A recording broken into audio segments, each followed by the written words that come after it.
नमस्कार, मैं Mahesh Patil, PT instructor PTC Baroda. आज हम प्राणायाम के बारे में बात करने वाले हैं।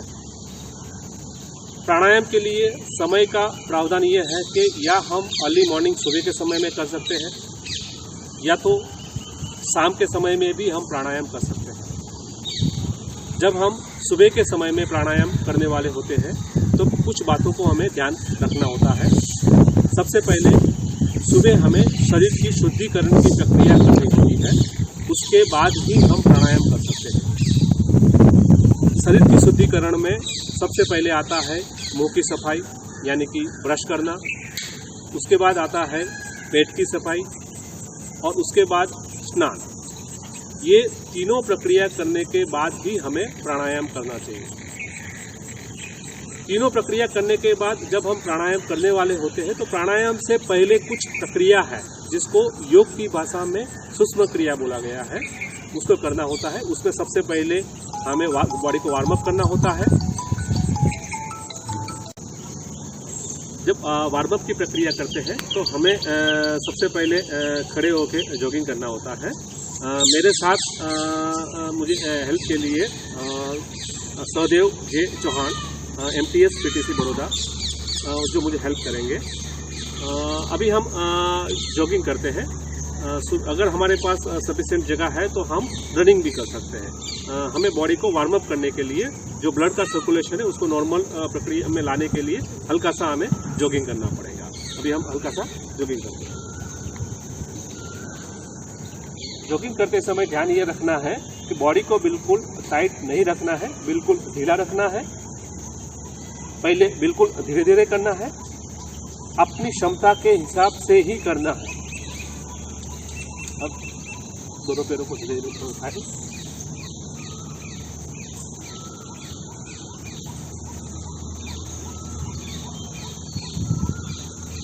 और उठाएं। अपनी जगह पे ही रुकना है।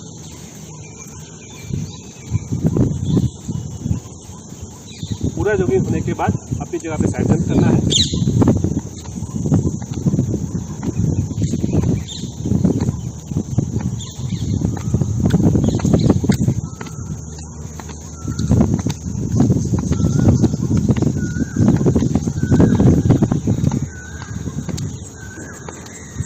और अब बॉडी को बिल्कुल रिलैक्स करते हुए पैरों के बीच में फासला रखें, दोनों हाथ कमर पे। जितना ही पॉसिबल लंबा होकर सांस भरें।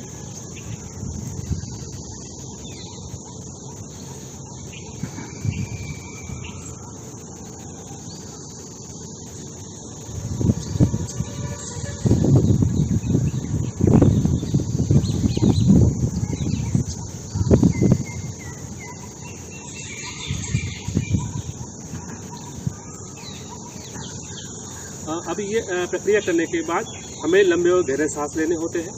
जब तक बॉडी बिल्कुल रिलैक्स नहीं हो जाता है हमें आगे नहीं बढ़ना है। प्राणायाम में सबसे महत्वपूर्ण बात ध्यान ये रखना है कि बॉडी में जब तक रिलैक्सेशन हो तभी हम आगे बढ़ सकते हैं, तभी हमें प्राणायाम करने चाहिए। अगर कहीं पर भी थकावट लगती है, कहीं बॉडी में खिंचाव आता है, उस कंडीशन में हमें प्राणायाम को आगे नहीं बढ़ाना है। ऐसी कुछ प्रक्रिया करनी है जिसमें बॉडी की रिलैक्सेशन हो जाए, बॉडी बिल्कुल रिलैक्स हो जाए। कुछ बातों को इसमें ध्यान ये रखना है कि हर एक की अपनी अपनी क्षमताएं होती है, तो अपनी बॉडी की क्षमता के हिसाब से ही हमें करना है। हम यहाँ पे जो कराने वाले हैं वो नॉर्मल एक बेस लेके करते हैं कि इतना ही हमें लिमिटेशन करना है, उससे ज़्यादा या उससे कम आप अपनी अपनी कैपेसिटी के हिसाब से ही करना है। अगर पर्टिकुलरली कोई एक्सरसाइज करने के लिए आपको अपने फैमिली डॉक्टर ने मना किया है या किसी ने आपको एडवाइस किया है कि ये एक्सरसाइज आपको नहीं करनी है, तो कृपया इसको यहाँ पे दोहराइए नहीं। हम ये कॉमन एक्सरसाइज बताते हैं, आपको अपनी क्षमता के हिसाब से ही करना है। क्योंकि अभी हम लोग ऑनलाइन बेसिस पे करने वाले हैं, तो उसमें होगा क्या कि मैं आपको डायरेक्टली नहीं देख पाऊँगा, तो आपके बारे में मुझे ज़्यादा जानकारी नहीं है। तो जितना आपकी बॉडी की क्षमता है उतना ही करना है, बिल्कुल धीरे धीरे आगे बढ़ना है। जैसे जैसे हम प्रैक्टिस करेंगे वैसे वैसे बॉडी में जो डेवलपमेंट आएगा तो हम धीरे धीरे आगे बढ़ सकते हैं। अभी हम जो सूक्ष्म क्रिया करेंगे उसमें सबसे पहले में पैरों के बीच में हल्का सा फासला रखेंगे। दोनों हाथ नीचे की तरफ, दोनों हाथ नीचे की तरफ। मेरे सहयोगी करते हैं, उनको साथ देखना है। पैरों के बीच में थोड़ा सा फासला रखें, दोनों हाथ नीचे की तरफ रखना है। अब सांस को भरते हुए आहिस्ता आहिस्ता दोनों हाथों को बिल्कुल धीरे धीरे, सांस को भरते हुए बिल्कुल धीरे धीरे ऊपर ले जाना है और ऊपर हाथों को सीधा रखें। इस हाथों को सीधा रखना है और ऊपर ले जाए। एकदम जब हाथ ऊपर सीधा आ जाते हैं तब वहाँ पे रुकना है, सांस को रोकना है। रोकते हुए बॉडी को पीछे की तरफ, कमर से पीछे की तरफ झुकाना है, कमर से यहाँ से झुकाना है। जितना हो पाए पैरों को बेंड नहीं होने देना है, जितना आपसे हो पाए उतना ही करना है। जहाँ रुक जाता है वहाँ रुकना है। अब धीरे धीरे वापस सांस को छोड़ते हुए बिल्कुल धीरे धीरे कमर से नीचे। अब कमर से ही झुकना है, इस पोर्शन से ही नीचे झुकना है। ये पोर्शन सीधा ही रहेगा। बिल्कुल धीरे धीरे जितना हो पाए कोशिश करें नीचे झुकने की। जहाँ हमारी क्षमता है वहाँ पे हमें रुक जाना है। अब वापस सांस को भरते हुए उसी हिसाब से ऊपर की तरफ, बिल्कुल धीरे धीरे हाथों को ऊपर की तरफ, हाथों को स्ट्रेट हो जाए।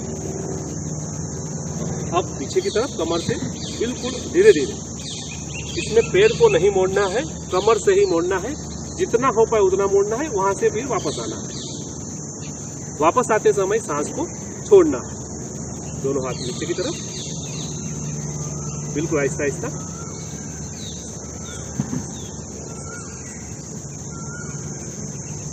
करते समय पैरों को फोल्ड नहीं होने देना है। आप धीरे धीरे ऊपर की तरफ, दोनों हाथ ऊपर की तरफ ला जाए। उसके बाद दोनों हाथों को बाजू से नीचे की तरफ, सांस को छोड़ते हुए।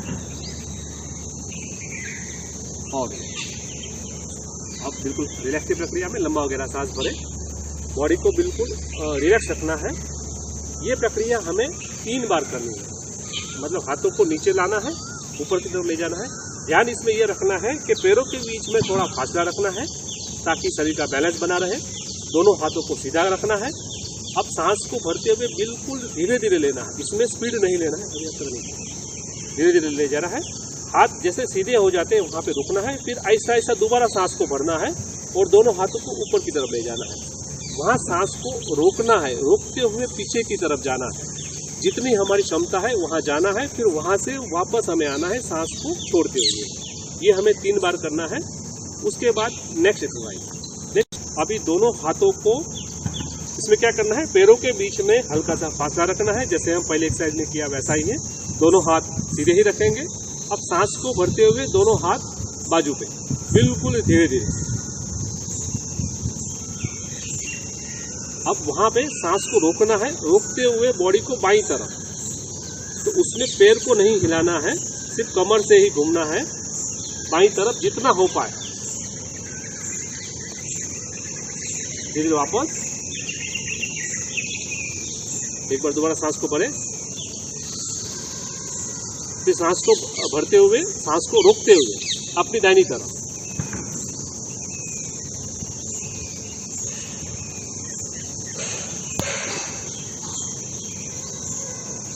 ऐसे 3 बार करना है। जैसे कि शुरू करेंगे, पैरों के बीच में फासला रखेंगे, दोनों हाथ सीधा, बॉडी बिल्कुल समांतर। अब सांस को भरते हुए दोनों हाथ बाजू पे, बिल्कुल धीरे धीरे दोनों हाथ बिल्कुल पैरेलल लेवल पे आ जाते हैं। अब वहां से बाईं तरफ, अपनी तरफ बाईं तरफ, पैर को वैसे ही घूमना है जितना हो पाए। अपनी क्षमता के हिसाब से कमर से ही घूमना है, जितना आप घूम सकते हैं। जहां आपका कैपेसिटी खत्म हो जाती है वहां रुक जाना है, वापस। और समांतर आने से पैरों हाथों को दोनों यहाँ पे नीचे रख देना है। ये एक हुआ। अब दोबारा करेंगे, सांस को भरते हुए दोनों हाथ बाजू पे, दोनों हाथ सीधा। अब अपनी दाहिनी तरफ बिल्कुल धीरे धीरे करना है, अपनी अपनी क्षमता के हिसाब से ही, जिससे जितना हो पाए। कमर से ही घूमना है, पैर वैसे ही जुड़े हुए रहे। वापस, और दोनों हाथ बाजू पे। ये हुआ सेकंड एक्सरसाइज। अब हम करेंगे तीसरा एक्सरसाइज। तीसरा एक्सरसाइज में खड़े रहने की प्रक्रिया सेम रहेगी, पैरों के बीच में फासला रहेगा, दोनों हाथ बाजू पे रहेंगे। अब करना क्या है, अब सांस को भरते हुए सिर्फ दाहिना हाथ अपना राइट हैंड ही ऊपर ले जाना है, बिल्कुल धीरे धीरे। हथेली को घुमाना है, ऊपर की तरफ ले जाना है। अब दाहिना हाथ को आसमान की तरफ खींचना है, बाएं हाथ को जमीन की तरफ खींचना है और उसी अवस्था में अपनी बाईं तरफ झुकना है, लेफ्ट साइड, बिल्कुल धीरे धीरे।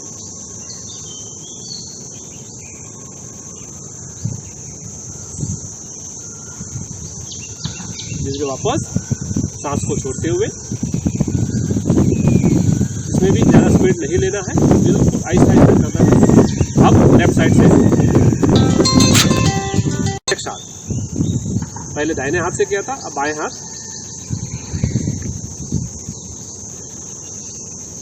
अब बायां हाथ को आसमान की तरफ खींचना है, दाहिना हाथ को जमीन की तरफ खींचना है। अब उसी अवस्था में अपनी दाहिनी तरफ।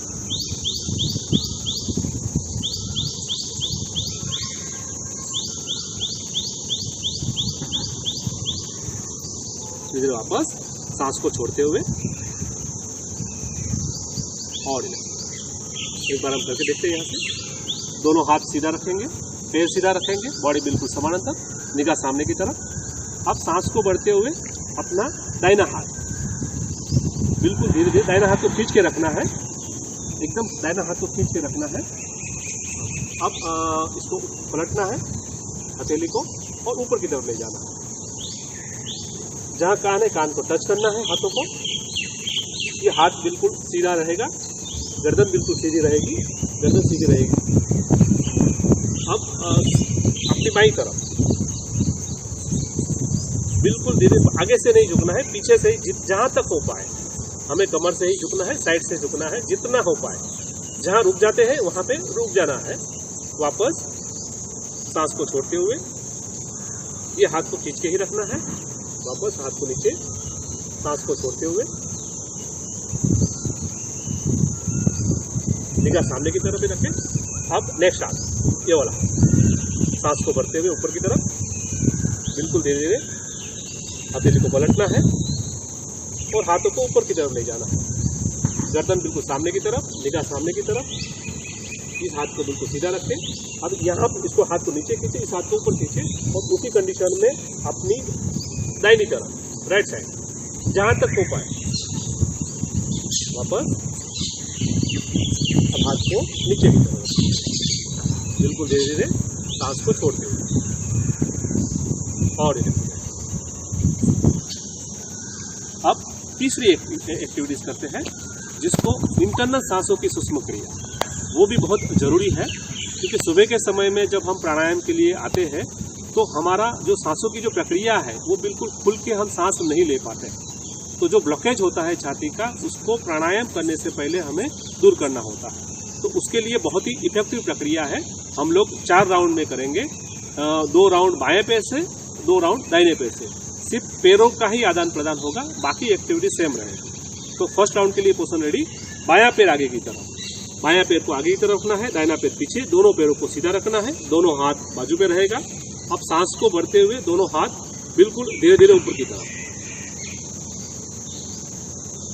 दोनों हाथ प्रणाम की मुद्रा में। अब अंगूठे की बगल की उंगली खड़ी रहेगी, बाकी सब उंगलियां झुकी हुई रहे। दोनों हाथ नीचे की तरफ, छाती के बिल्कुल सामने की तरफ। ये हमारी पोजीशन बनती है। अब इस पोजीशन में करना क्या है, सिर्फ सांस लेना है और सांस को छोड़ना है। मगर सांस कैसे लेना है, हाथों का मदद लेना है सांस को लेते समय। जैसे कि हम सांस को भरते हैं, हाथों को ऊपर की तरफ ले जाना है, हाथों को स्पीड से ऊपर की तरफ ले जाना है। जैसे ही हम हाथों को ऊपर की तरफ ले जाते हैं, छाती में हल्का सा यहाँ पे खिंचाव होता है। खिंचाव होने से अंदर जगह बन जाती है, कुछ सांस अपने आप ही अंदर आएगी, कुछ सांस बाय फोर्स हमें अंदर की तरफ लेना है और सांस को वापस लाना, छोड़ना है एक की गिनती में। जैसे हाथ को हम झटके से नीचे की तरफ लाते हैं, दोनों कोनियों को यहाँ पे प्रेशर मिलता है। प्रेशर मिलने से हमारी सांस बाहर आ जाएगी, कुछ सांस अपने आप आएगी, कुछ सांस हम बाय फोर्स बाहर की तरफ निकालना है। कहने का मतलब है सिर्फ सांस लेना है और सांस को छोड़ना है। हाथ का सिर्फ मदद लोग लेना है। हाथ को ऊपर ले जाते हुए सांस को अंदर भरना है, हाथ को नीचे जाते हुए सांस को बाहर निकालना है। ये स्पीड से करना है। अगर हम आहिस्ता आहिस्ता करेंगे तो हमारा वो पर्पस सोल्व नहीं हो पाएगा। हमें 20 की गिनती में करना है। 1 की गिनती में हाथ ऊपर आएगा और 1 की गिनती में हाथ को नीचे लाएगा। वो हाथ ऊपर से नीचे आएगा, वो गिनती 1 की मानी जाएगी। हमें 20 की गिनती तक करना है। 20 की गिनती के बाद दोनों हाथों को नीचे की तरफ लाना है और दोनों पैरों के बीच में फासला रखना है। कैसे करते हैं एक बार मैं करके दिखाता हूँ। जैसे ही हम शुरू करते हैं, शुरू करने से पहले हमें 2 या 3 बार सामान्य गति से सांस को अंदर बाहर लेना है।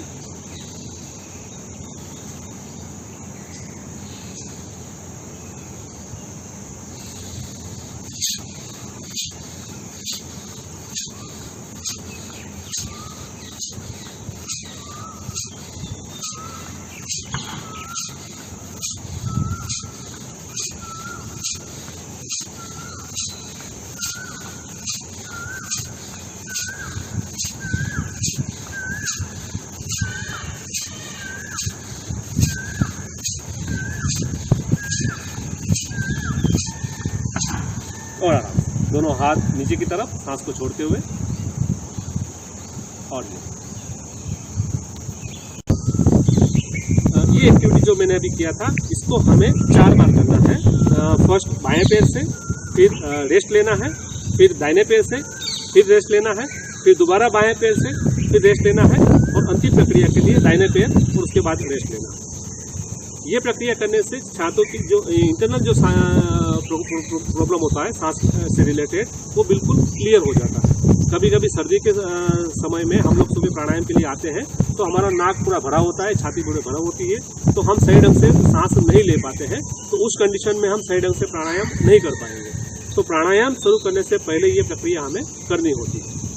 दूसरी बात इसमें ध्यान ये रखना है, नॉर्मली इस एक्सरसाइज को हर आदमी कर सकता है, पर खास करके जिसको हृदय संबंधित बीमारी है या दमे की बीमारी है या किसी को सांस लेने में बहुत ज़्यादा तकलीफ हो रही है या कोई सर्जिकल ऑपरेशन किया हुआ है, उन लोगों को ये एक्टिविटीज़ नहीं करना है। बाकी सभी लोग कर सकते हैं। फिर भी करते समय अगर आपको लग रहा है कि आपसे नहीं हो पा रहा है, कुछ कहीं प्रॉब्लम हो रही है, तो कृपया इस एक्टिविटीज़ को यहाँ पे नहीं करना। आप धीरे धीरे आगे बढ़ेंगे तो आपका आराम से हो जाएगा।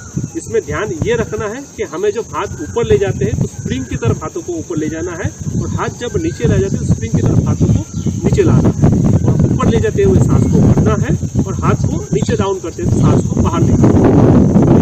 क्रिया करके देखते हैं। दोनों पैरों के बीच में थोड़ा सा फासला रखें, दोनों हाथ बाजू पे। अब बायां पैर आगे की तरफ फर्स्ट राउंड के लिए सांस को भरते हुए दोनों हाथ ऊपर की तरफ बिल्कुल धीरे धीरे हाथों को पलटिए। अब ऊपर की तरफ दोनों हाथ प्राणायाम की मुद्रा में। अब अंगूठे की बगल की उंगलियां खड़ी रहेगी, बाकी सब उंगलियां नीचे झुकी रहेगी। दोनों हाथ अंगूठे ऊपर की तरफ। अब दोनों हाथ नीचे की तरफ बिल्कुल धीरे धीरे छाती के बिल्कुल सामने। अब इस पर इसका करना क्या है, सांस को लेना है और सांस को छोड़ना है 2 या 3 बार नॉर्मल गति से। बॉडी को बिल्कुल ढीला रखना है, बिल्कुल रिलैक्स रखना है। अब शुरू करते हैं। 1 की गिनती में हाथ को ऊपर ले जाना है और 1 की गिनती में हाथ को नीचे लाना है। शुरू करें। बॉडी को बिल्कुल ढीला रखना है, यहाँ से बिल्कुल बॉडी को ढीला रखना है, तभी हम सही ढंग से कर पाएंगे। पहले धीरे धीरे करेंगे, अपनी अपनी क्षमता के हिसाब से आगे बढ़ना है। ये 20 की गिनती तक करना है। हाथ ऊपर, पैरों के बीच में फासला और लंबा वगैरह सांस। तो ये एक्टिविटीज है कि इससे छाती का जो अंदर का जो ब्लॉकेज होता है वो ब्लॉकेज इसमें दूर हो जाता है। अब यहाँ से दूसरी एक प्रक्रिया हम करते हैं। इसके बाद प्राणायाम की प्रक्रिया शुरू करने से पहले एक और प्रक्रिया है जिसको जॉइंट्स की खोलने की प्रक्रिया हम बोलते हैं, जो कि प्राणायाम से पहले हमें करना होता है। सूक्ष्म क्रिया भी इसको हम बोल सकते हैं। होता क्या है कि हमारा पूरा शरीर जॉइंट से बना हुआ है और जॉइंट्स के बीच में गैप रहता है ताकि सही ढंग से जॉइंट बॉडी का मूवमेंट हो पाए। मगर होता क्या है, जब भी हम सांस लेते हैं तो हमारे वातावरण में फैला हुआ शुद्ध ऑक्सीजन हमारे बॉडी के अंदर चला जाता है। मगर होता क्या है, कभी कभी शुद्ध ऑक्सीजन के साथ साथ जो दूषित वायु वातावरण में फैला हुआ है वो भी शरीर के अंदर चला जाता है। और वो हमारे जॉइंट्स के बीच में कभी कभी वो दूषित वायु फंस जाता है, जिसको अगर हम डिस्पोज ऑफ नहीं करेंगे तो वहाँ पे वो दर्द होने की संभावना है, जिसको वायु का प्रकोप बोलते हैं। और उसी कारण से कभी कभी हमें कमर में, कभी घुटने में दर्द होता है, तो ये एक वायु का प्रकोप भी उसको बोल सकते हैं। प्राणायाम शुरू करने से पहले हमें ये जो जॉइंट्स है, जॉइंट्स को खोलना होता है।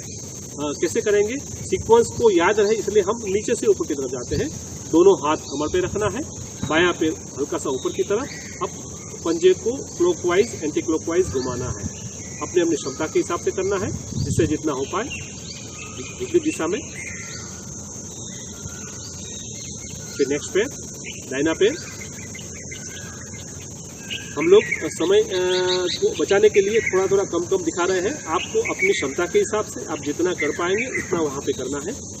और मेरे सहयोगी अभी करके दिखाएंगे। दोनों हाथ कमर पे रखेंगे। अब बायां पैर ऊपर की तरफ, पंजे को क्लॉकवाइज एंटी क्लॉकवाइज अपनी अपनी क्षमता के हिसाब से जितना हो पाए। बॉडी को बिल्कुल रिलैक्स से रखना है, बिल्कुल रखना है। विपरीत उल्टा और पैर साइड में रखेंगे। अब नेक्स्ट पैर, दाहिना पैर।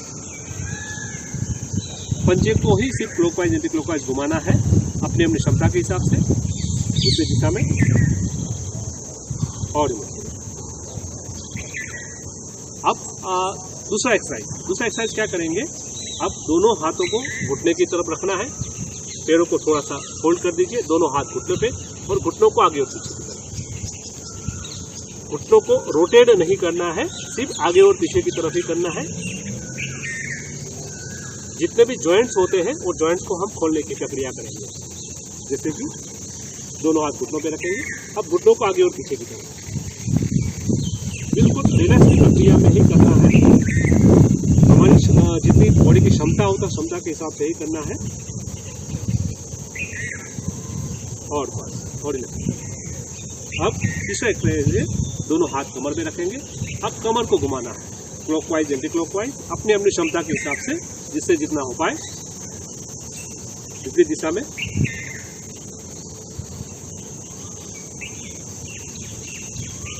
दोनों हाथ कमर पे, क्लॉकवाइज एंटी क्लॉकवाइज। बॉडी को सीधा ही रखना है, सिर्फ कमर का भाग ही घुमाना है, जितना हो पाए। विपरीत दिशा में।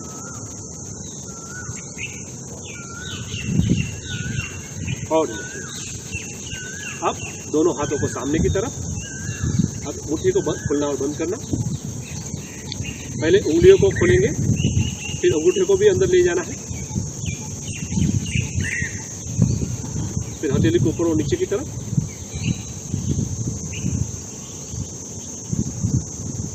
फिर कलायों को अंदर और बाहर की तरफ।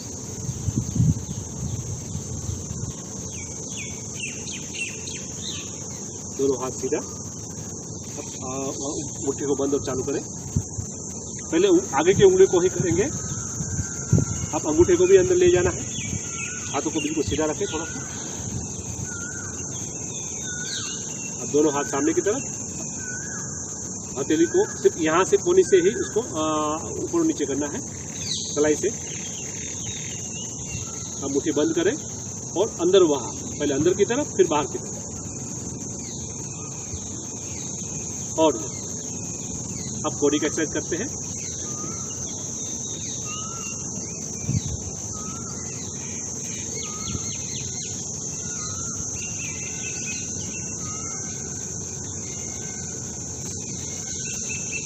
दोनों हाथ सामने, हाथ सीधा, हाथ को हाथ आधे लोग खोल के रखें।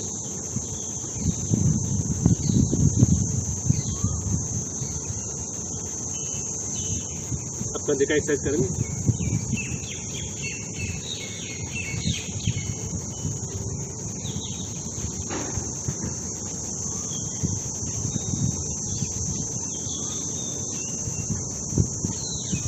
विपरीत दिशा में।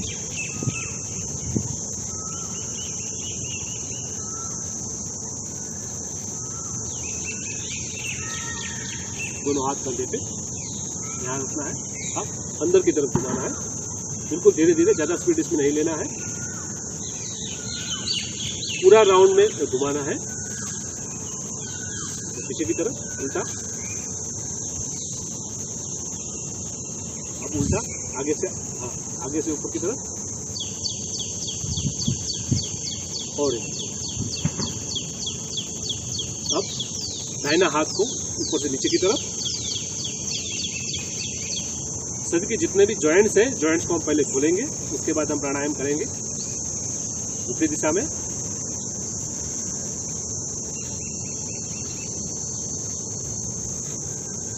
नेक्स्ट हाथ,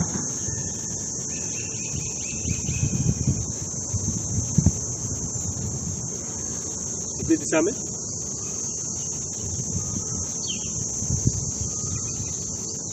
दाहिना हाथ से करेंगे पहले, ऊपर से नीचे की तरफ।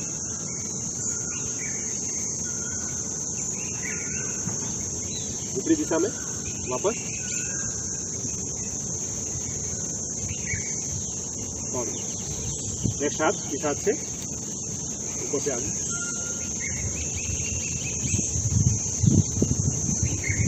ऊपरी दिशा में, और अब हम गर्दन का एक्सरसाइज करते हैं। दोनों हाथ ऊपर में रखना है। अब गर्दन को ऊपर और नीचे की तरफ बिल्कुल धीरे धीरे करना है। जब गर्दन नीचे की तरफ आता है, सांस को बाहर निकालना है।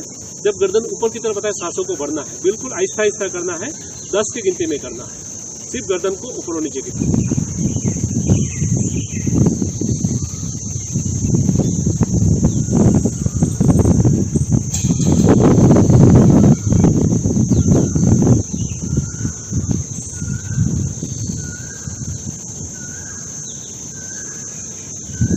ये 10 बारी करना है। दोनों हाथ पे नीचे की तरफ लाना है, बिल्कुल आहिस्ता, सांस को छोड़ते हुए। इधर रोटी को लगाना है ऊपर, उसके बाद ऊपर की तरफ बिल्कुल आहिस्ता आहिस्ता सांस को भरते हुए जहां तक ले जाए, गर्दन को एकदम पीछे की तरफ ले जाए।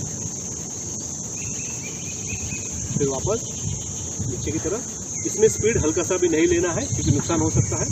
10 बार करना है नीचे की तरफ गर्दन को और ऊपर।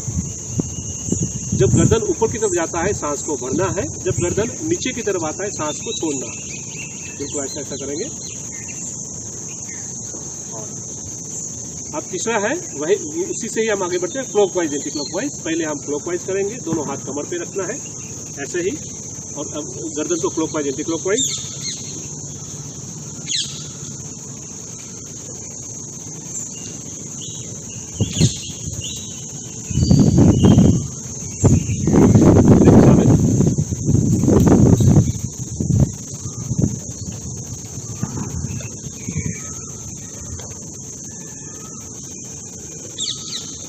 बिल्कुल धीरे धीरे इसमें आंखें बंद कर सकते हैं। विपरीत दिशा में,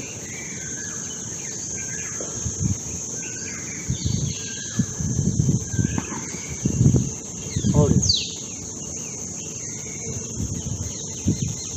इसके बाद और एक एक्टिविटीज है जिसको हम क्लैपिंग बोलते हैं, जिसको हम एक्यूप्रेशर के साथ भी जोड़ सकते हैं। नॉर्मली एक्यूप्रेशर का लॉजिक ये रहता है कि बॉडी के किसी भी भाग में अगर दर्द हो रहा है तो उसकी एक संभावना होती है कि वहाँ पे ब्लड का सर्कुलेशन बहुत कम हो रहा है या पर्याप्त मात्रा में उसको ब्लड नहीं मिल पा रहा है। तो उसके लिए सबसे पहले उसकी जो ब्लड की वेंस है, उस पार्ट्स में ले जाने वाली ब्लड की वेंस, वो हाथों में कहाँ से हुए गुजरती है, उसको लोकेशन को हमें ढूंढना होता है। एक बार लोकेशन मिल जाने के बाद उस जगह को हार्ड वाली चीज़ 4 से 5 बार दबा के छोड़ना होता है। तो उससे क्या होगा, ब्लड का जो फ्लो है वो और स्पीड से बढ़ेगा, और जहां ब्लड नहीं पहुंच पा रहा है या पर्याप्त मात्रा में नहीं पहुंच पा रहा है, तो वहां वो ब्लड पहुंचता है और वो दर्द दूर होता है। इसी को हम क्लैपिंग के थ्रू करते हैं। क्लैपिंग में होता क्या है कि हमें जितने भी हाथों के पॉइंट्स हैं, वो सभी हाथों के पॉइंट्स को हम क्लैपिंग के थ्रू दबाते हैं। तो इसीलिए हमारा क्लैपिंग हाथों को खोलते हुए होगा। दोनों पंजे खोलेंगे, दोनों हाथ सामने रखना है और इसको ऐसा दबाना है। इसमें आपको पहले धीरे धीरे करना है, फिर जोर से मारना है। जब तक हाथ लाल नहीं हो जाते तब तक करना है। दूसरा इसमें यह है कि जैसे ही हम ऐसे क्लैपिंग करते हैं तो थोड़ा सा हमें खिचखिच होती है, अनुभव होता है कि ये हम प्रक्रिया हम नहीं करेंगे, क्योंकि हमारा माइंड सेट बना हुआ है कि ये जो लोग करते हैं उसको हम नीची निगाह से देखते हैं। मगर जो लोग इस एक्टिविटीज़ के साथ जुड़े हुए हैं, साइंटिफिकली साइंस ने उसको सर्च किया है, तो उनका इस एक्टिविटीज़ के उनके बॉडी के ऊपर बहुत ही पॉजिटिव इफेक्ट होता है। और इफेक्ट ये पाया गया है कि उनको हार्ट से रिलेटेड बीमारियां बहुत ही कम हो रही है और हार्ट अटैक से जो डेथ का प्रमाण होता है वो नॉर्मल इंसान के कंपेरिजन में काफ़ी कम है। रीज़न क्या है कि उनकी जो दैनिक प्रक्रिया है वो इस एक्टिविटी के साथ जुड़ी हुई है। तो हम भी उसी सेंस को ही ध्यान में रखेंगे। हमें 100 की गिनती तक करना है। दोनों हाथ सामने रखेंगे, दोनों हाथ सामने रखेंगे, हाथों को पूरा खींच के रखना है। अब ये पहले धीरे धीरे मारना है, फिर जोर से मारना है।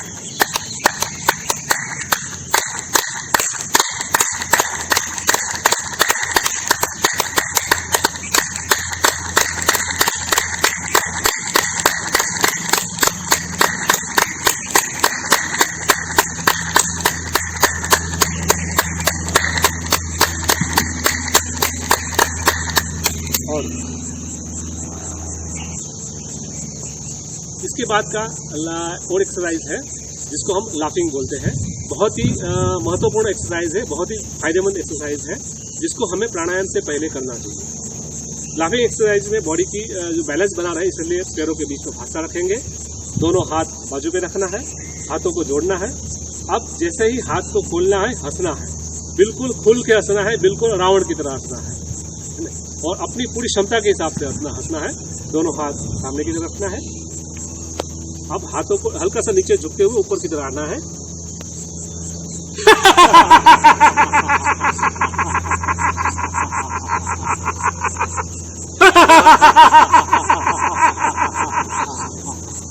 और ये जितना हो सके आपको खुल के हंसना है, जितनी हमारी क्षमता है पूरी हंसना है।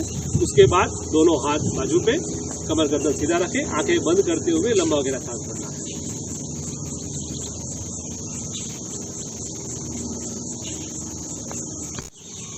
अभी हमने प्राणायाम से पहले करने वाली प्रक्रिया देखी जिसमें कुछ सूक्ष्म क्रिया थी, लाफिंग एक्सरसाइज था और क्लैपिंग एक्सरसाइज। इसके अलावा एक और एक्सरसाइज है जिसको हम प्राणायाम से पहले कर सकते हैं, जिसका नाम है सूर्य नमस्कार। सूर्य नमस्कार अपने आप ही एक पूर्ण आसन है, पूरी एक प्रक्रिया है। अगर आप सिर्फ सूर्य नमस्कार भी करते हैं तब भी बॉडी की जो डेवलपमेंट के लिए काफ़ी माना गया है। नॉर्मली सूर्य नमस्कार में 24 एक्टिविटीज़ होता है। 1 से 12 दाहिने पैर से होता है और 13 से 24 बाएं पैर से होता है। सिर्फ पैरों का ही आदान प्रदान होता है, बाकी एक्टिविटीज़ एक जैसी ही होती है। इसका समय के बारे में बात करें तो नॉर्मली ये सुबह के समय में किया जाता है, मगर किसी कारणवश अगर सुबह के समय में अगर आपको समय नहीं मिल पाता है, किसी कारणवश आप सुबह नहीं कर पाएंगे, तो शाम को भी आप सूर्य नमस्कार कर सकते हैं। सूर्य नमस्कार ऐसी प्रक्रिया है कि सभी ग्रुप वाले लोग कर सकते हैं, बच्चे से लेके बूढ़े तक सभी लोग कर सकते हैं। नॉर्मली सूर्य नमस्कार में बॉडी में काफ़ी स्ट्रेंथ आता है, जो हमारी ब्रीथिंग पैटर्न होती है वो बिल्कुल सही हो जाती है। मन और बॉडी, शरीर दोनों का संतुलित विकास होता है। साथ साथ ये भी ध्यान रखना है कि जिसको हृदय रोग से संबंधित बीमारी है, हाई बीपी का प्रॉब्लम है, लो बैक पेन है, उन लोगों को सूर्य नमस्कार नहीं करना चाहिए। सूर्य नमस्कार अगर हम सुबह के समय में करते हैं तो हमें दिशाओं का ध्यान रखना होता है। जैसे हम सुबह में करेंगे तो हमारा जो मुंह होता है वो पूर्व दिशा की तरफ होना चाहिए और जिस मैट पे हम करने वाले हैं उसके फ्रंट साइड में हमें खड़ा रहना है। अभी हम 12 एक्सरसाइज में करके दिखाता हूँ। हम स्टेप बाय स्टेप में बताता हूँ, धीरे धीरे करूँगा, आपको उसी हिसाब से अपनी अपनी क्षमता के हिसाब से ही करना है। तो टोटल 24 एक्टिविटीज में से फर्स्ट स्टेप है समतल, अपनी जगह पे बिल्कुल सीधा खड़ा रहना है। पैरों के बीच में या तो पैरों आप ज्वाइंट कर सकते हैं या थोड़ा सा फासला रख सकते हैं ताकि शरीर का बैलेंस बना रहे। दोनों हाथ नीचे की तरफ, उंगलियां खुली हुई, गर्दन सामने की तरफ, इसको समस्थिति बोलेंगे। अब यहाँ से हम शुरू करते हैं फर्स्ट टाइम।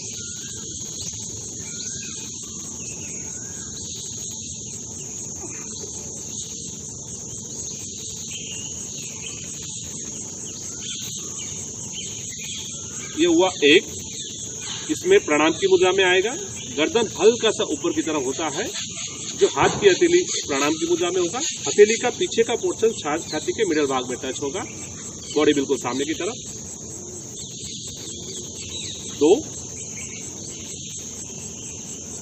पीछे की तरफ झुकना है, कमर से ही झुकना है, सांस को रोकते हुए, पैरों को बैंड नहीं होने देना है, जितना हो पाए उतना धीरे धीरे।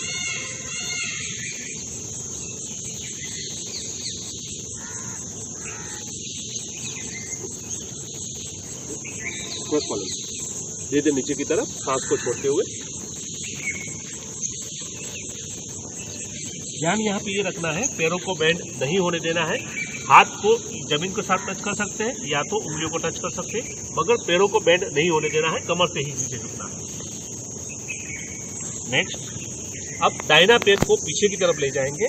बायां पैर के दोनों साइड में दोनों हाथ की हथेली जमीन को स्पर्श करते हुए, गर्दन ऊपर उठा हुआ, कमर नीचे झुका हुआ। नेक्स्ट, दोनों पैर पीछे की तरफ, जो निगाह है नाभि की तरफ शंकुआकार जैसा बने।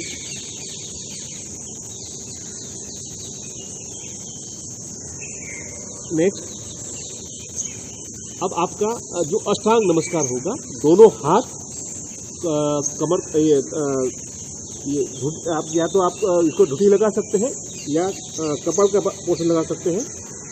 छाती का पोर्शन टच होगा, दोनों घुटने टच होंगे और पैर के पंजे टच होंगे।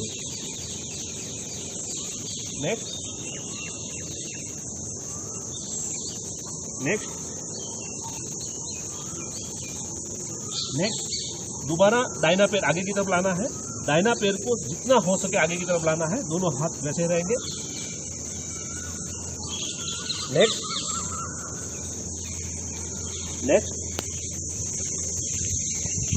और लास्ट।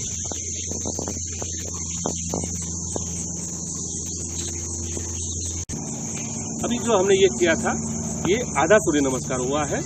अभी 1 से 12 तक का किया है। अब 13 से 24 तक सेम यही एक्टिविटीज होगा, मगर इसमें सिर्फ पैरों का आदान प्रदान होगा। मतलब आपने दाहिने पैर से किया था, तो अभी नेक्स्ट बार बाएं पैर से करेंगे। उसको एक सेट बोलते हैं। नॉर्मली सुबह के समय में हमें 5 सेट तक करना चाहिए। शुरुआत में आप 1 सेट से शुरू कर सकते हैं, 2, 3 और धीरे धीरे आगे बढ़ाएंगे। सूर्य नमस्कार को ज़्यादा बहुत स्पीड से नहीं करना चाहिए, अपनी अपनी क्षमता के हिसाब से ही करना चाहिए। धीरे धीरे हमारी क्षमता बढ़ेगी, जैसे से हम आगे बढ़ेंगे। अभी हम एक बार दोबारा करके देखते हैं सूर्य नमस्कार को कैसे किया जाता है। सबसे पहले फर्स्ट स्टेज, तो पैरों के बीच में थोड़ा सा कम फासला रख सकते हैं, या तो आप जॉइंट भी कर सकते हैं या तो थोड़ा फासला कम रख सकते हैं। दोनों हाथ बिल्कुल सीधा, हाथ बिल्कुल सीधा रहेगा, बॉडी बिल्कुल स्ट्रक्चर सीधा रहेगा। और मैट के जस्ट सामने की तरफ जहाँ हम सूर्य नमस्कार करने वाले हैं वहीं पे ही खड़ा रहना है। अब यहाँ से फर्स्ट स्टेज, हाथों को धीरे धीरे ऊपर की तरफ ले जाएंगे, सांस को भरते हुए। हथेली को पलटना है, अब आसमान की तरफ ले जाएं। ये नमस्कार की मुद्रा है। अब यहाँ से हाथों को नीचे की तरफ लाना है, बिल्कुल धीरे धीरे। ये नॉर्मल नमस्कार जैसे हम करते हैं वैसा ही होता है। ये हाथ छाती के हल्का सा मिडल भाग में, हाथ की उंगली हल्की सी झुकी हुई, गर्दन हल्का सा ऊपर उठा हुआ। इसमें आंखें नहीं बंद करना है, आपको मन ही मन आभास रखना है। नॉर्मली हम पूर्व दिशा की तरफ करते हैं, तो सूर्य का उदय हो रहा है, सूर्य के दर्शन हो रहे हैं, उसकी पूरी एनर्जी हम शरीर के अंदर ले रहे हैं, ऐसी मन ही मन भावना रखना है। ये हुआ फर्स्ट स्टेज। अभी सेकंड स्टेज। सेकंड स्टेज में हाथों को सीधा करना है, बिल्कुल सीधा ऐसा ले जाना है, बिल्कुल धीरे धीरे। अब हाथों को ऊपर की तरफ लेना है, हाथों को खोलते हुए पीछे की तरफ, और कमर से पीछे की तरफ झुकना है जितना हो पाए। आप अपनी क्षमता के हिसाब से ही करना है, इसको आपको बैंड नहीं होने देना है। और फिर नीचे एकदम कमर से नीचे झुकना है। कोशिश करें हाथ के हथेली को पैर के पंजे के साथ टच करने की। अगर आपका जो पोर्शन है हाथ सिर का पोर्शन, इसको अगर टच कर सकते हैं तो ठीक है, या तो धीरे धीरे हम आगे बढ़ेंगे। उसके बाद नेक्स्ट है दाहिना पैर को पीछे की तरफ ले जाना है।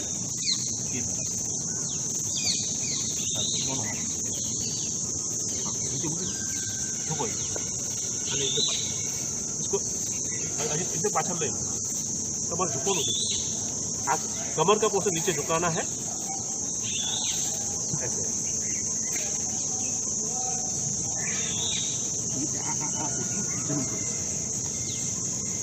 जहाँ तक पॉसिबल हो इसको आगे की तरफ रखना है, जहाँ तक पॉसिबल हो।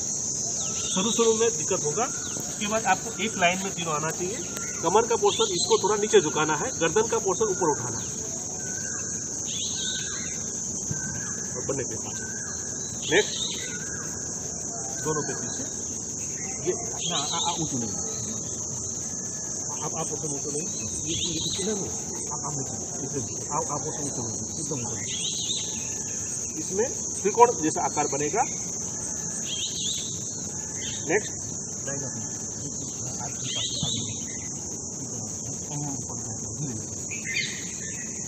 इस पेन को आगे की तरफ रखना है जितना हो सके उतना।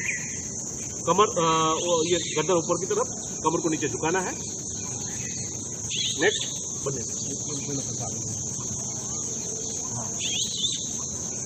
नेक्स्ट ऊपर की तरफ,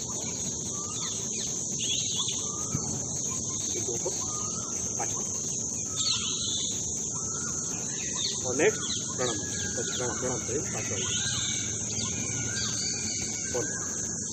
एक राउंड हुआ है, वैसे हमें 5 राउंड उसमें करना है। सूर्य नमस्कार में बॉडी में बिल्कुल स्फूर्ति आती है और नॉर्मल प्राणायाम से पहले हमें इस प्राणायाम करना चाहिए, सूर्य नमस्कार करना चाहिए। अभी हमने सूर्य नमस्कार देखा था। सूर्य नमस्कार करने के बाद हम प्राणायाम की प्रक्रिया की तरफ आगे बढ़ते हैं।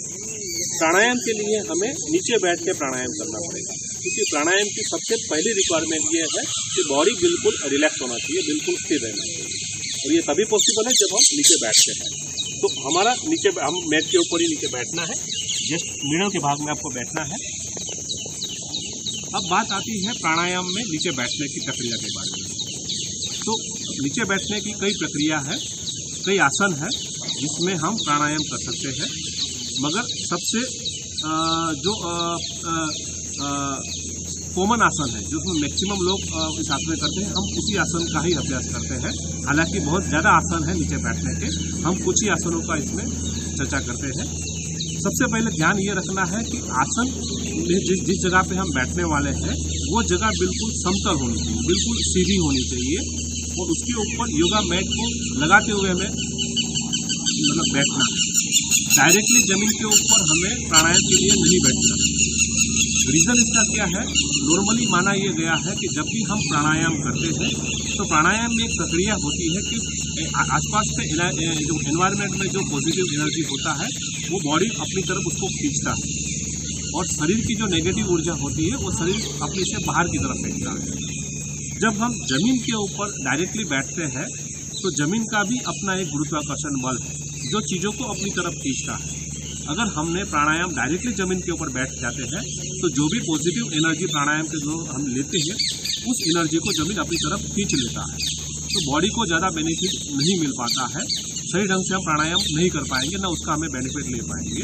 इसीलिए हमें बीच में कुछ मीडिएटर चाहिए, हमारे और ज़मीन के बीच में कुछ मीडिएटर चाहिए, जिसमें आप इस टाइप की योगा मैट लगा सकते हो। आजकल तो योगा मैट रेडीमेड मिलता है, लकड़ी का फट्टा भी आप उसके ऊपर रख सकते हैं। जहाँ तक नीचे बैठने की बात आती है तो नीचे बैठने के सबसे सामान्य आसन जो है ये आलती पालती मार, और ये एक आसन ही है जिसको योग की भाषा में सुखासन का नाम दिया है। जैसे आप ऐसे बैठते हैं, बॉडी को बिल्कुल स्थिर रखना है, क्योंकि आसन की ये पहली कंडीशन ये है कि आसन में स्थिरता होनी चाहिए। अगर आप में स्थिरता है, बॉडी बिल्कुल रिलैक्स है, तभी हम उसी आसन में हम प्राणायाम कर सकते हैं। तो ये जो आसन है आलती पालती मार के बैठ के, इसमें बॉडी में स्थिरता थोड़ा सा जल्दी आ जाती, तुरंत आ जाती है, क्योंकि इसमें इसकी पोजीशन ही ऐसी बनाई हुई है। इसमें कहीं पर भी जो मोड़ है वो बॉडी से विपरीत दिशा में नहीं है, अपने ही नॉर्मल मुद्रा में हम बैठ सकते हैं। और ये हमारी संस्कृति की ही देन है। ये ऐसी जो अवस्था है, हम पुरान काल से नॉर्मली हमारी जो संस्कृति है भारतवर्ष में, नॉर्मली सभी लोग ऐसा ही पहले बैठा करते थे। और ये सिर्फ प्राणायाम के लिए उपयोगी है ऐसा नहीं है, हमारे दैनिक जीवन में भी इसका काफ़ी महत्व रखता है। अगर हम इस आसन में ज़्यादातर बैठते हैं दिन भर तो हमें पेट के संबंधित बीमारियां नहीं के बराबर होती हैं। और ख़ास करके जो खाने के लिए जब हम बैठते हैं तो खाने में भी हम इसका इस्तेमाल कर सकते हैं। हम लोग पहले नॉर्मली ऐसा ही बैठा करते थे और इसीलिए सही ढंग से हमारी डाइजेशन की प्रक्रिया होती थी। इसमें होता क्या था, जैसे ही हम ऐसे बैठते थे हमारा बॉडी बिल्कुल रिलैक्स हो जाता था, और जैसे ही बॉडी रिलैक्स हो जाता था हम खाना खाते थे तो जो भी डाइजेशन की प्रक्रिया है उसके ऊपर इंटरनल जो शक्तियाँ है पूरा उस पर फोकस वहीं पे ही रहता था, तो मैक्सिमम ब्लड उसको मिल पाता था और सही ढंग से डाइजेशन होता था। दूसरी बात यह है कि जैसे ही हम पैरों को फोल्ड करते हुए ज़मीन के ऊपर बैठते थे, यहाँ पे फोल्ड होने से जो ब्लड की वेंस होती है वो थोड़ी सी दबती है। दबने से ब्लड का जो फ्लो होता है वो नीचे जाने से थोड़ा सा रुकता है, तो मैक्सिमम ब्लड यहाँ पे ही रुकता है, क्योंकि हम सीधे बैठे हुए होते हैं और हम जमीन के ऊपर बैठते हैं, तो जमीन का अपना एक गुरुत्वाकर्षण बल होता है जो चीज़ों को अपनी तरफ खींचता है। तो मैक्सिमम ब्लड नीचे की तरफ आता है, यहाँ से वो आगे जा नहीं पाता है, यहाँ पे प्रेशर मिलता है, तो मैक्सिमम ब्लड यहीं पे रुकता है। और मैक्सिमम ब्लड यहाँ रुकने से पाचन अवयव को मैक्सिमम ब्लड मिलता है और उसकी पाचन अवस्था सही ढंग से रहती है। तो इसलिए अगर हम इस आसन में बैठ के खाना खाते हैं तो हमें सबसे ज़्यादा बेनिफिट होता है। जो आजकल हम डाइनिंग टेबल में और सोफा में बैठ के खाना खाते हैं, उसमें अगर हम लंबे समय तक वैसे ही कंडीशनों में अगर हम खाना खाएंगे तो पेट के संबंधित बीमारियां हमें बढ़ेगी ही बढ़ेगी, क्योंकि उसका जो स्ट्रक्चर होता है वो ऐसा होता है, एल शेप में होता है और हमारे पैर नीचे जमीन की तरफ लुढ़कते हैं, पैर के पंजे जमीन को टच हो जाते हैं। तो जैसे ही हम बैठते हैं तो हमारा ब्लड का बॉडी में जो ब्लड का जो फ्लो होता है वो नीचे की तरफ डलता है, तो यहाँ पे ज़्यादा पर्याप्त मात्रा में ब्लड नहीं मिल पाता है, जिसको बाय फोर्स ऊपर लाना होता है, तो हृदय को भी ज़्यादा उसमें मेहनत की जरूरत पड़ती है, तो इसीलिए बॉडी में थकावट जल्दी आ जाती है, तो सही ढंग से डाइजेशन की प्रक्रिया नहीं हो पाती है। अगर हम नीचे बैठ के करते हैं तो इसमें काफ़ी फायदा रहता है। जहाँ तक प्राणायाम की बात करें तो प्राणायाम में भी यही रूल होता है कि बॉडी जब तक रिलैक्स नहीं होता है तब तक आपको सही ढंग से प्राणायाम नहीं कर सकते। तो ये एक आसन है जिसको हम सुखासन का आसन बोलेंगे। अब इसके अलावा एक और आसन है जिसका नाम है पद्मासन। और अगर हमने थोड़ा सा हम शास्त्रों में देखते हैं, पुराण हमारा इतिहास पढ़ते हैं, तो उसमें पता चलता है कि जो मैक्सिमम हमारे भारतवर्ष के जो ऋषि मुनियों थे उनका जो बैठने का जो पोस्चर था वो पद्मासन में ही था। तो वो मैक्सिमम लोग पद्मासन में बैठ के प्राणायाम करते थे, तो उससे क्या होता था कि प्राणायाम करने की जो प्रक्रिया है वो और स्पीड से आगे बढ़ती है, तो उसका फाइनल डेस्टिनेशन तक हम जल्दी से पहुँच सकते हैं। तो वो आसन कैसे होता है एक बार मैं करके दिखाता हूँ। पद्मासन में दोनों पैरों को सामने की तरफ रखना है, बॉडी को बिल्कुल सीधा रखना है। अब बायां पैर को फोल्ड करते हुए ऊपर की तरफ, उसके ऊपर दाहिना पैर को फोल्ड करते हुए उसको भी ऊपर, दोनों पैरों को ऊपर की तरफ रखना है। पैर के पंजे आसमान की तरफ खुले हुए रहेंगे, बॉडी का स्ट्रक्चर बिल्कुल सीधा रहता है। इसको हम बोलेंगे पद्मासन, क्योंकि शरीर को ये पद्म की तरह उसका शेप आता है। बॉडी का अगर सही ढंग से शेप बनाना है तो इस आसन का आप सहारा ले सकते हैं। जितना आप ज़्यादा इस आसन में बैठेंगे बॉडी का शेप आपका और सुधरेगा। जहाँ तक प्राणायाम की बात आती है, प्राणायाम में इसमें बेनिफिट ये होता है, जैसे हमने बताया था कि प्राणायाम में होता क्या है कि बाहर की पॉजिटिव एनर्जी बॉडी अपनी तरफ खींचता है और शरीर की नेगेटिव ऊर्जा शरीर से बाहर की तरफ फेंकता है। तो अगर हमारे पैर के पंजे खुले हुए रहेंगे तो ये लेन देन की जो प्रक्रिया है और स्पीड से होती है, क्योंकि ये जो प्रक्रिया होती है हमारे हाथ के हथेली से और पैर के फुटपैर के पंजे से, ये दो जगह से ये प्रक्रिया होती है। इसीलिए अगर हमारे पैर के पंजे खुले हुए रहेंगे तो ये प्रक्रिया थोड़ी और स्पीड से आगे बढ़ेगी।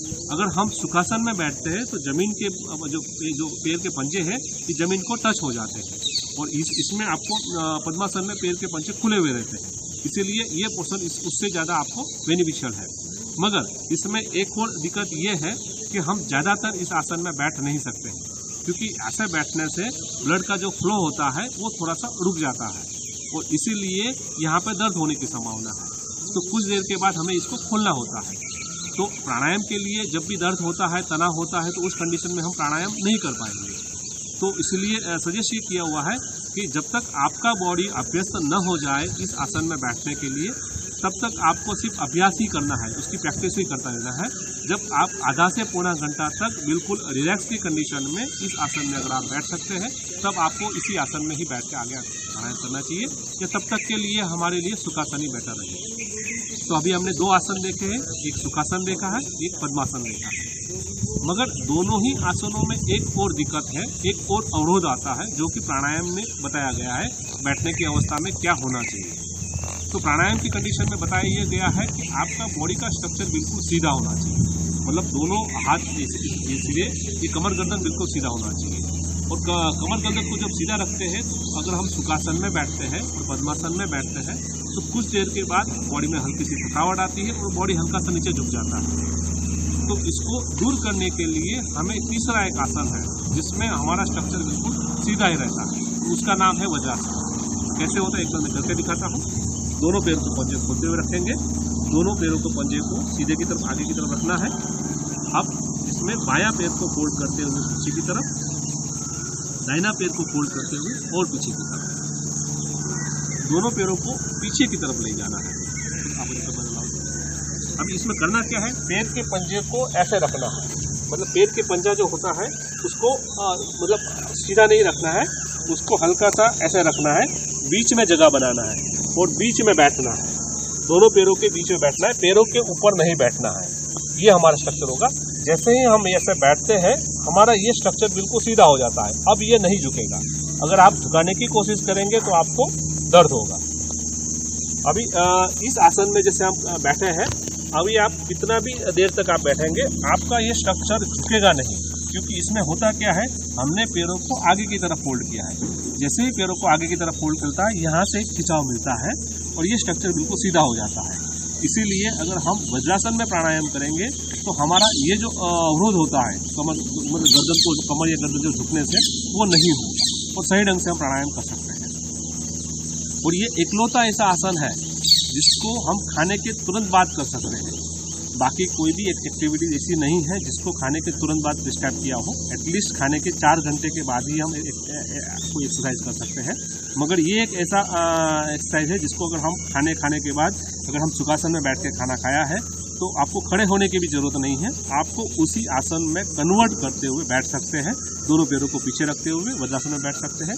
अगर आप 10 से 15 मिनट भी खाने के बाद अगर इस आसन में बैठते हैं, कितना भी हैवी डाइट खाना खाया हो वो आपको आराम से डाइजेस्ट हो जाता है। और बिल्कुल जैसे आप दोनों पैरों को पीछे की तरफ लाते हैं तो बॉडी भी रिलैक्स रहता है और साथ साथ आपका डाइजेशन की प्रक्रिया भी सही रहती है। तो इसके बाद आप 10 से 15 मिनट के बाद आप खड़े हो सकते हैं। तो आपको खाने का जो डाइजेशन की प्रक्रिया करने के लिए बाकी जब हम घूमते हैं शाम की तरफ या शाम के टाइम में या दोपहर को कहीं थोड़ा चलते हैं, वो करने की आपको ज़रूरत नहीं रहेगी। आप इस आसन में करते हैं।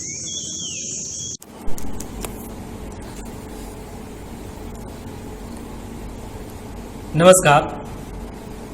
अभी हमने देखा प्राणायाम करने के लिए जो बैठने की अवस्था है, जो 3 अवस्था के बारे में हमने अभ्यास किया, सुखासन, वज्रासन और पद्मासन। अगर हम शुरुआत के स्टेज में है, प्राणायाम सीखने की कोशिश कर रहे हैं, तो शुरुआत के स्टेज में हमें सुखासन का ही अभ्यास करना चाहिए। सुखासन में बैठ के ही प्राणायाम का अभ्यास हमें करना चाहिए।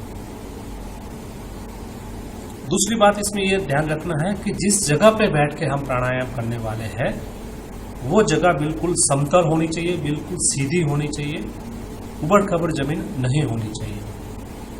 हमारे आसपास का जो वातावरण है वो बिल्कुल शुद्ध होना चाहिए, एयर सर्कुलेशन बिल्कुल सही होना चाहिए।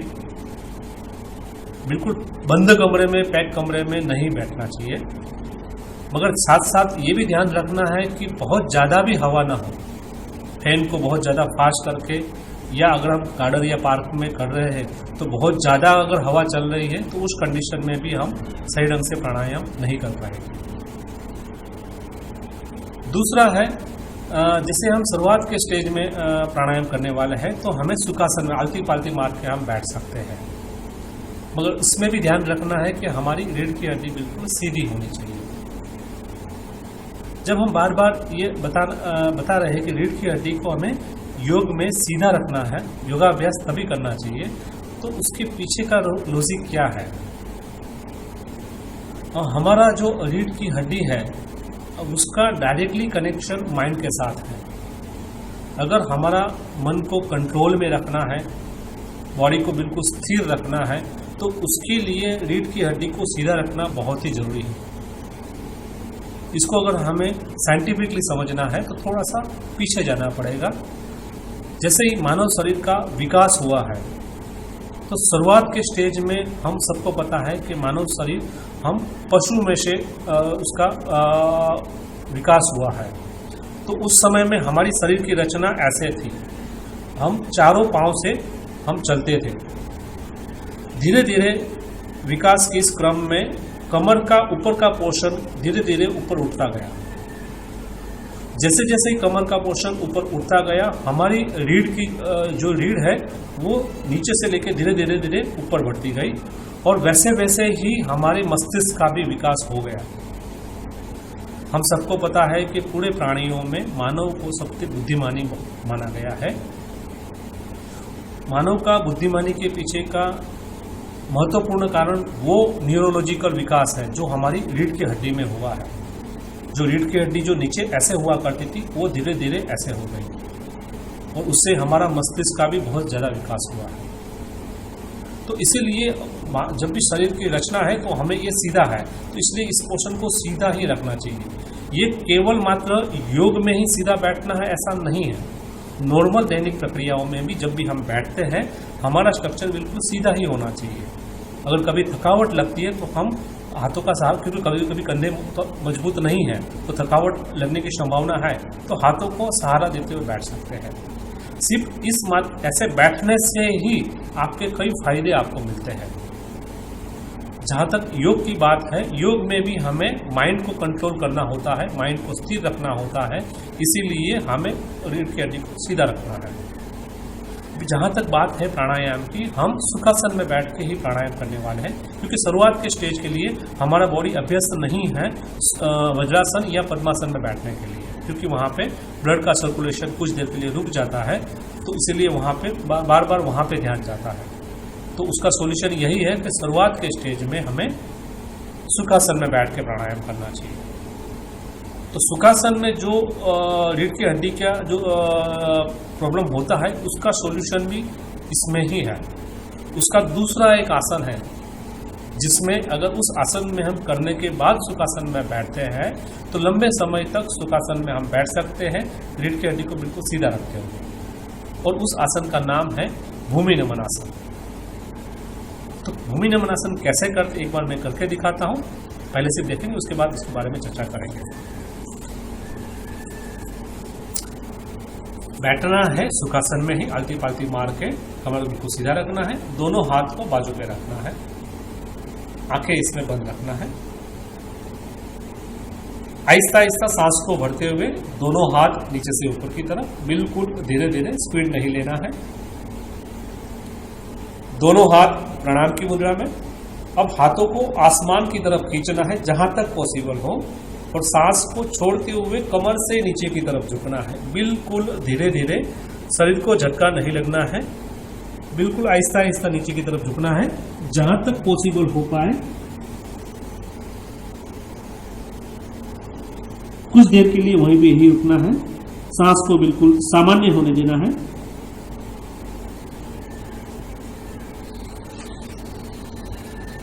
आहिस्ता आहिस्ता सांस को भरते हुए दोनों हाथ ऊपर की तरफ, और सांस को छोड़ते हुए दोनों हाथ बाजू पे, बिल्कुल धीरे धीरे।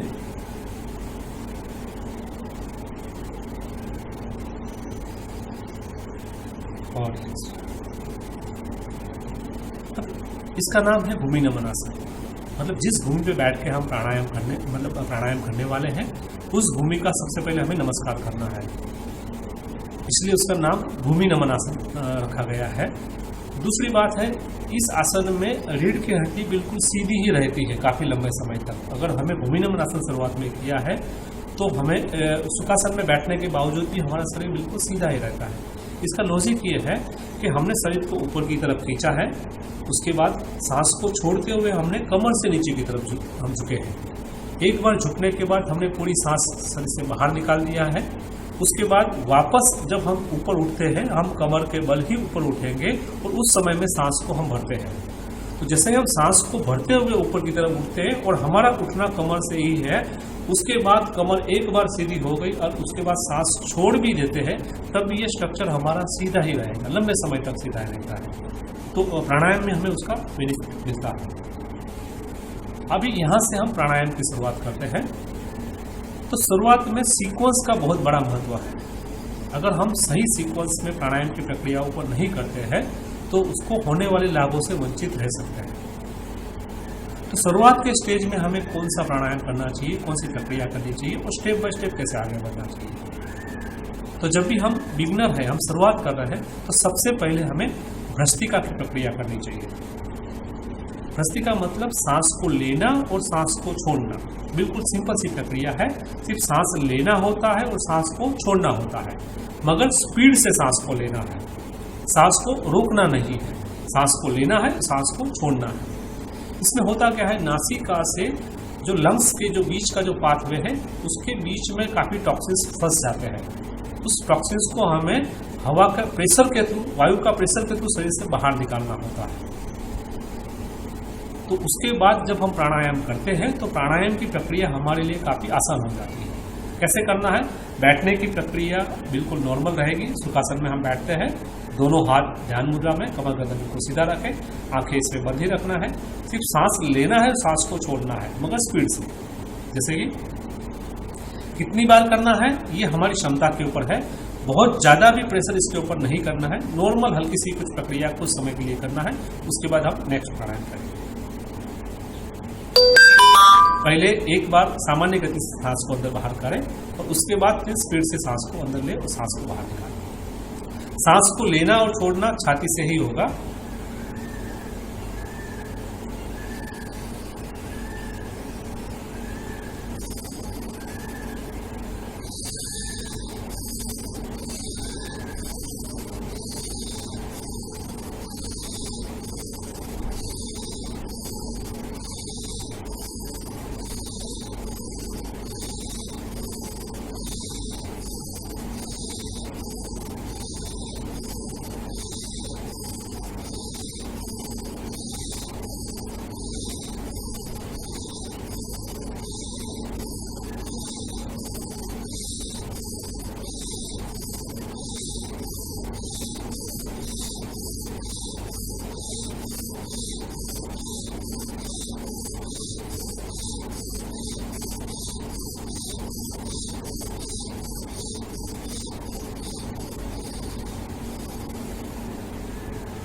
और ऐसा करना है। इसमें ध्यान ये रखना है कि बाकी बॉडी का स्ट्रक्चर बिल्कुल सीधा ही है। कमर को झुकाना नहीं है, गर्दन को झुकाना नहीं है, बॉडी का मूवमेंट नहीं करना है। सिर्फ सांस लेना है और सांस को छोड़ना है। बिल्कुल पूरा बॉडी को बिल्कुल रेस्ट रखना है। सिर्फ स्पीड से ही सांस को अंदर बाहर करना है। कितनी बार करना है? अपनी बॉडी की क्षमता के हिसाब से पहले धीरे धीरे करेंगे, उसके बाद जैसे जैसे क्षमता होगा वैसे वैसे आगे बढ़ सकते हैं। मगर बहुत ज़्यादा इसके ऊपर प्रेशर नहीं रखना है, बहुत ज़्यादा फोकस भी नहीं करना है कि इतनी बार मुझे करना ही करना है। अपनी अपनी क्षमता के हिसाब से भी इसको आप कर सकते हैं। नेक्स्ट प्रक्रिया है भ्रस्त्रिका के बाद वाली प्रक्रिया, वो है कपालभाति। भ्रस्त्रिका में हम सांस लेते हैं, चेस्ट से सांस लेते हैं, सांस लेते भी है और सांस को छोड़ते भी है, और दोनों के ऊपर हमारा ध्यान रखते हैं, हमारा फोकस रहता है। जबकि हम कपालभाति जब करेंगे हमें सिर्फ सांस निकालने के ऊपर ही फोकस रखना है। अपने आप ही सांस अंदर नेचुरली सांस आ जाती है। सांस लेने का बहुत ज़्यादा प्रयास नहीं करना है, सांस छोड़ने हुए प्रयास से ही सांस को बाहर निकालना है। नॉर्मली नाभि की जो पोर्शन है, जो अब्डोमल से हम लोग सांस लेते हैं और सांस को छोड़ते हैं, मतलब सांस लेते समय पेट को फुलाते हैं और सांस छोड़ते समय पेट को नीचे झुकाते हैं। नॉर्मली होता क्या, जैसे हम बलून में हवा भरते हैं तो बलून फूलता है, जैसे बलून को चिपकाते हैं हवा बाहर चली जाती है। वही कंसेप्ट इस प्राणायाम में है। जैसे ही सांस भरते हैं हमारा पेट फूलना चाहिए, सांस को बाहर निकालते हैं पेट को अंदर चिपकाना है। इसमें प्रेशर से सांस को बाहर निकालना है। तो नासिका से नाभि तक का जो पाथवे है वो बिल्कुल क्लीन करने की इसमें प्रोसेस होता है। इसमें स्टॉक लगाना होता है, मतलब सांस को बाहर निकालने का ही प्रयास करना है। कितने समय तक करना है? नॉर्मली इसको 20 की गिनती तक, मतलब 20 की गिनती तक आप शुरुआत कर सकते हैं, फिर धीरे धीरे आगे बढ़ा सकते हैं। 1 मिनट में 20 बार आपको शरीर से शरीर को, मतलब हवा को बाहर निकालना होता है, सांस को बाहर निकालना होता है। इसको भी बहुत ज़्यादा प्रेशर से नहीं करना है, अपनी अपनी क्षमता के हिसाब से करना है और बॉडी को बिल्कुल रिलैक्स रखना है, बिल्कुल स्थिर रखना है। दोनों हाथ ध्यान मुद्रा में, कमर गर्दन बिल्कुल सीधा रखें, आंखें इसमें बंद ही रखना है। पहले शुरुआत में 1 या 2 बार सांस को अंदर बाहर करें ताकि बॉडी रिलैक्स हो जाए। उसके बाद सांस को सिर्फ बाहर ही निकालने का प्रयास करना है, झटके से सांस को बाहर निकालना है, पेट को अंदर चिपकाना है। सांस लेने की प्रक्रिया अपने आप ही होगी। नॉर्मली हम गिनती करेंगे 1 मिनट में 20 की गिनती के हिसाब से।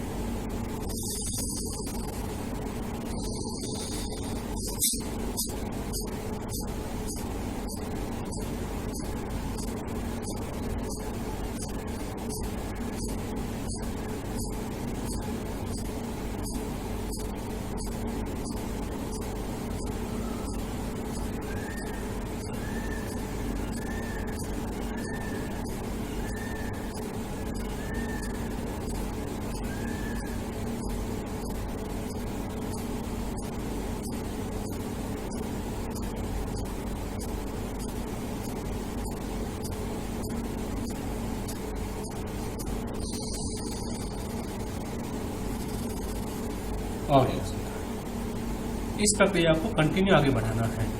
जैसे मैंने अभी बीच में ब्रेक कर दिया तो इसको ब्रेक नहीं करना है। इसको हम अपनी क्षमता के हिसाब से, जैसे हम थक जाते हैं, सांस को वापस भरना है, फिर दोबारा स्टॉप के हिसाब से सांस को बाहर निकालना होगा। इससे क्या होगा, ये जो हमारा पाथवे है नोजल वाला, वो बिल्कुल क्लियर हो जाता है। उसके बाद हम सांस को आराम से ले सकते हैं और सांस को बाहर निकाल सकते हैं। कपालभाति के बाद जो नेक्स्ट जो आता है सीक्वेंस में, उसको हम नमस्कार। अब तीसरी प्रक्रिया है अनुलोम विलोम, जिसको नाड़ी शोधन प्राणायाम भी बोला गया है। नॉर्मली अनुलोम विलोम को योग ग्रंथों में प्राणायाम की श्रेणी में न रखते हुए षट क्रियाओं के अंदर में रखा गया है। बॉडी की शुद्धिकरण की प्रक्रिया इसमें बताई गई है। नाड़ी शोधन प्राणायाम, नाड़ियों का शोधन की प्रक्रिया इसमें होती है। नॉर्मली हमारे बॉडी में 72,000 नाड़ियां होती है। पूरी शरीर में ये नाड़ियां फैली हुई है। जो प्राण या ऊर्जा जो शरीर में रहती है, उस पूरी ऊर्जा को, प्राण को वहन करने का काम, उनका पाथवे का काम ये नाड़ियां करती है। इसलिए बहुत महत्वपूर्ण इनका रोल है।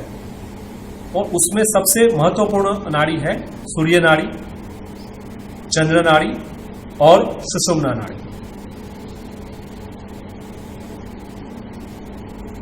नाड़ी शोधन प्राणायाम में या अनुलोम विलोम में इन नाड़ियों का शुद्धिकरण की प्रक्रिया होती है।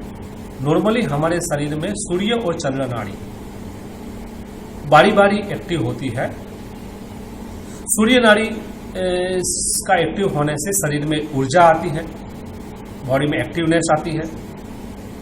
और चंद्र नाड़ी एक्टिव होने से शांति का अनुभव लगता है। इसीलिए दोनों की बहुत जरूरी है। तो प्राणायाम में दोनों नाड़ियों को एक साथ एक्टिव करने की प्रक्रिया होती है। जो नाड़ी शोधन प्रक्रियाओं में होता है कि सूर्य और चंद्र नाड़ी दोनों को एक साथ एक्टिव करना। जब सूर्य और चंद्र नाड़ी दोनों एक साथ एक्टिव हो जाती है तो सुषुम्ना नाड़ी, जो बहुत महत्वपूर्ण नाड़ी है, वो भी अपने आप ही एक्टिव हो जाती है। और जब सुषुम्ना नाड़ी एक्टिव होती है तो प्राणायाम का जो अंतिम गोल है, जिसको हम कुंडलिनी जागरण बोलते हैं, वो वहाँ उसकी शुरुआत होती है। जब हम नाड़ी शोधन की बात करते हैं तो हमारी दोनों नाड़ियाँ, सूर्य नाड़ी और चंद्र नाड़ी का शोधन की प्रक्रिया हम बताते हैं। तो सबसे पहले उनका स्थान हमें समझ में होना चाहिए कि सूर्य नाड़ी जो अपनी राइट साइड में जो होता है ये सूर्य नाड़ी है, और अपनी लेफ्ट साइड में जो नोस्ट्रल होता है वहाँ पे चंद्र नाड़ी का आवास है। तो जब नाड़ी शोधन की प्रक्रिया हम करते हैं तो सबसे पहले शुरुआत हमें चंद्र से, मतलब चंद्र नाड़ी से, मतलब लेफ्ट साइड से शुरू करना है और लेफ्ट साइड से ही खत्म करना है। तो बैठने की अवस्था हमारी नॉर्मल रहेगी, सुखासन में बैठते हैं। लेफ्ट साइड के जो हाथ है वो लेफ्ट घुटने के ऊपर ध्यान मुद्रा में रखना है। राइट साइड के जो हाथ है उसकी मुद्रा या तो विष्णु मुद्रा में रह सकती है, या फिर नीचे की दोनों उंगलियों को लेफ्ट साइड में, बीच की दोनों उंगलियों को दोनों भ्रमर के बीच में, और अंगूठों को राइट साइड में। दूसरा है जो हाथ है, वो हाथ हमारा ऐसा नहीं रखना है, हाथों को नीचे चिपकाते हुए रखना है ताकि बॉडी में ज़्यादा थकावट महसूस न हो। शुरुआत हम करेंगे लेफ्ट साइड से। शुरुआत में आहिस्ता आहिस्ता सांस को, पहले जब लेफ्ट साइड से ही सांस को लेना होता है, इसीलिए राइट साइड की जगह को अंगूठे वाली जगह से बंद कर देना है। बहुत ज़्यादा प्रेस से दबाने की जरूरत नहीं है, हल्का सा दबा देने से भी ये पोर्शन बंद हो जाएगा। अब सांस को बिल्कुल आहिस्ता आहिस्ता भरना है। दूसरी अहम बात इसमें ध्यान ये रखना है कि बहुत स्पीड से सांस को नहीं भरना है, बिल्कुल धीरे धीरे सांस को भरना है और पूरी सांस भरना है। जब तक हमारी क्षमता है तब तक सांस को भरना है। जब पूरी सांस अंदर लेफ्ट साइड से अंदर आ जाती है तब लेफ्ट साइड को भी नीचे के दोनों उंगलियों के सहारे बंद कर देना है। अब सांस को अंदर की तरफ रोक के रखना है, अपनी क्षमता के हिसाब से अंदर की तरफ रोकना है। उसके बाद राइट साइड से सांस को बाहर निकालना है, सिर्फ राइट साइड से ही सांस को बाहर निकालना है, इसलिए लेफ्ट साइड की जगह को ऑलरेडी बंद ही रखना है, सिर्फ अंगूठे वाली जगह को खोल देना है। धीरे धीरे सांस को राइट साइड से बाहर निकालना है उसके बाद उसको वापस भर देना है। वापस उसको सांस को राइट साइड से ही वापस लेना है। अगर चाहे तो हम बाह्य कुंभक बाहर की तरफ सांस को रोक सकते हैं। ये पूरी प्रक्रिया है। अब इस प्रक्रिया में ध्यान ये रखना है कि कितना समय तक सांस को लेना चाहिए, कितना समय तक सांस को अंदर की तरफ रोकना चाहिए, कितना समय तक सांस को बाहर की तरफ छोड़ना चाहिए। तो योग ग्रंथों में जो बताया हुआ है तो उसमें गिनती के हिसाब से सांस को लेना होता है। तो नॉर्मली 16 की गिनती में सांस को लेना होता है, मतलब 16 की गिनती तक सांस को लेना होता है। 64 की गिनती तक सांस को अंदर रोकना होता है और 32 की गिनती तक सांस को बाहर छोड़ना होता है। कहने का मतलब है जितना समय सांस लेने में लगाते हैं उससे 4 गुना समय सांस रोकना है और जितना समय सांस लेने में लगाते हैं उससे दुगना समय सांस छोड़ने में लगना चाहिए। जब हम शुरुआत करते हैं तो उस समय में हमारा जो अनुपात रहेगा 4 की गिनती में सांस को लेना, 8 की गिनती तक सांस को रोकना और 16 की गिनती तक सांस को रोकना और 8 की गिनती तक सांस को बाहर निकालना। जहां सांस रोकने की बात आती है वहां थोड़ा सा सावधानी रहना चाहिए।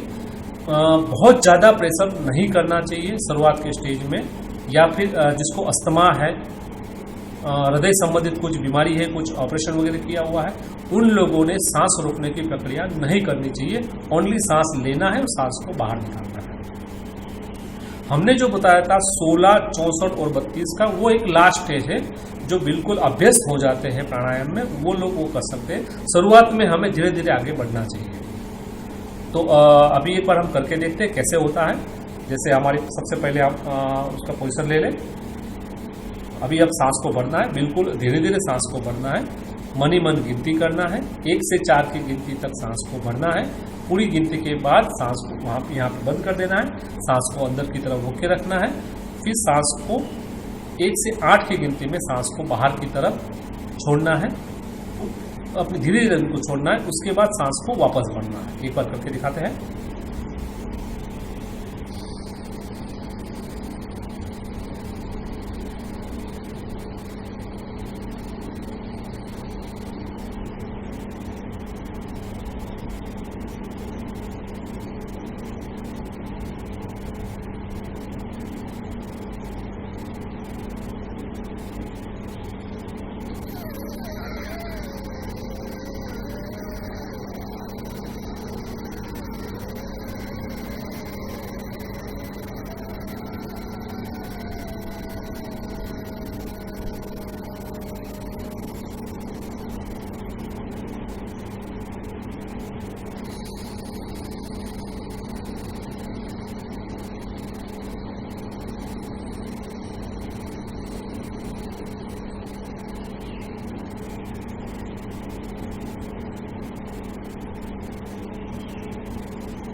ये है अनुलोम विलोम।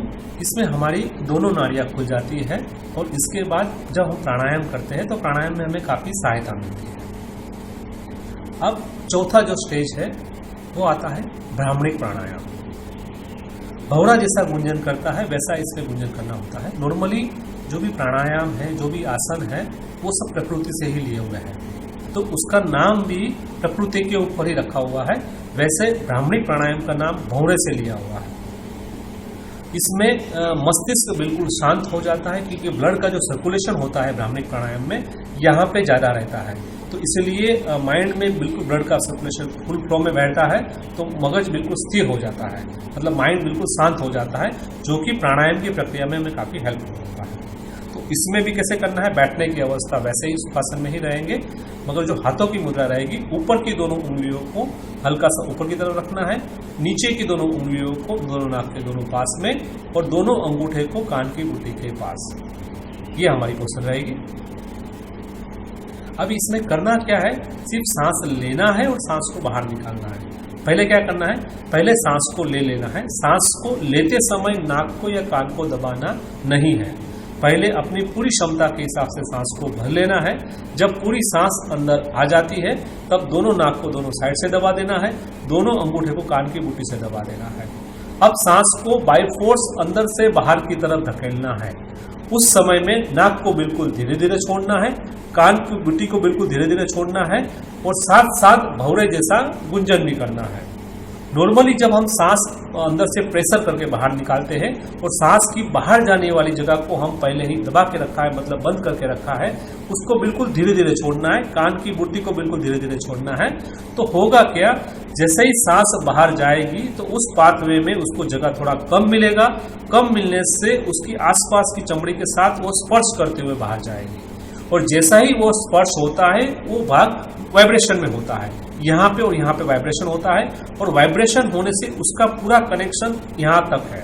तो ये पूरे नसें वाइब्रेट होने लगती है और यह वाइब्रेशन होने से ब्लड का फ्लो है वो पर्याप्त मात्रा में यहाँ तक पहुँचता है। और साथ साथ इसमें करना क्या होता है कि हमें भौरे जैसा गुंजन भी करना होता है। तो जैसे ही हम गुंजन करते हैं तो वाइब्रेशन और फैलता है और मैक्सिमम वाइब्रेशन जो ब्लड की नसों में होता है तो जो ब्लड का जो फ्लो होता है और तेजी से ऊपर की तरफ फैलता है। मतलब पर्याप्त मात्रा में यहाँ पे ब्लड मिलता है और पर्याप्त मात्रा में ब्लड मिलने से मन में शांति होती है। तो नॉर्मली ये प्राणायाम करने के बाद आपको नींद बहुत ही अच्छी लगती है और माइग्रेन से संबंधित अगर कोई बीमारी है तो इससे वो दूर हो जाती है। जिसको सिर में दर्द होता है उनके लिए काफ़ी है और ओरिजिनली प्राणायाम करने से पहले इसको हमें करना चाहिए। एक बार हम करके देखते हैं कैसे करना है। पहले पोजीशन ले लें, सांस को भरें,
ये प्रक्रिया हम आगे कर सकते हैं, 7 से 8 बार कर सकते हैं।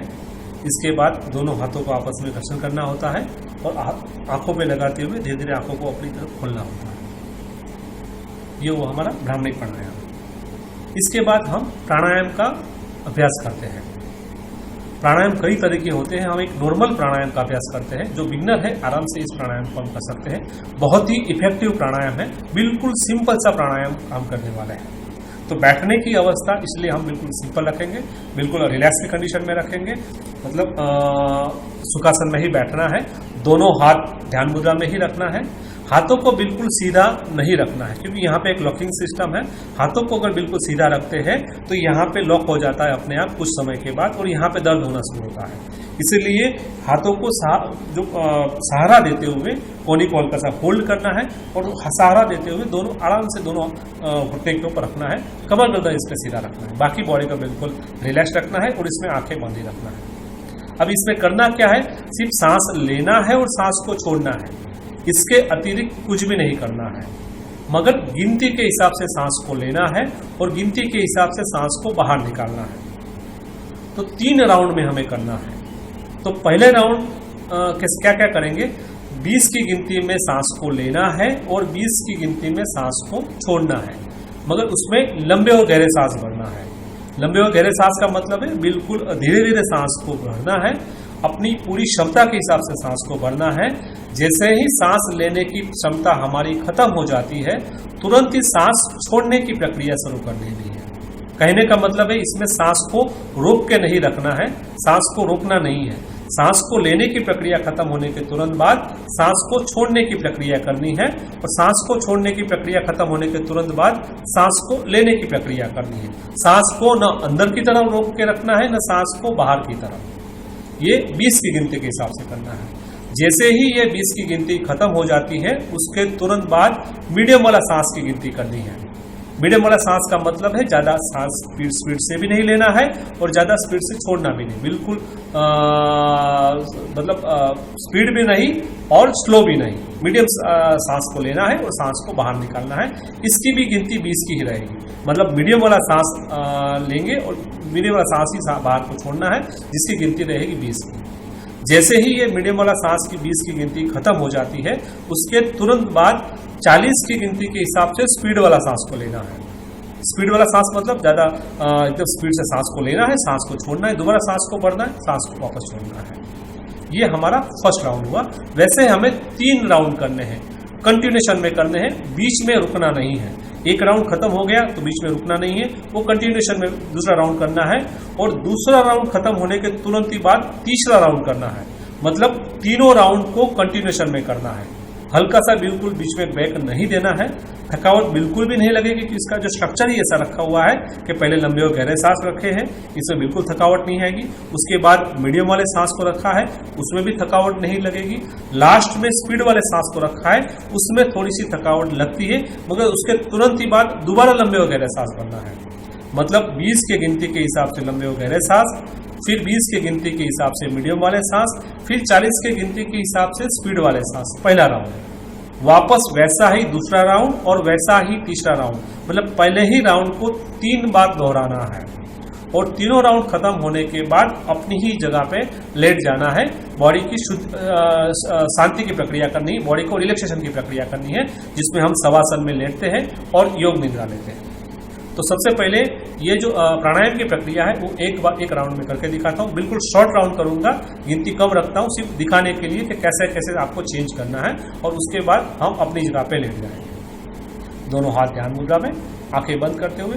ध्यान ये रखना है कि बॉडी के स्ट्रक्चर को हिलाना नहीं है, कमर गर्दन को बिल्कुल नीचे नहीं झुकाना है, बिल्कुल रिलैक्स की कंडीशन में रहना है। सिर्फ सांस लेना है और सांस को छोड़ना है।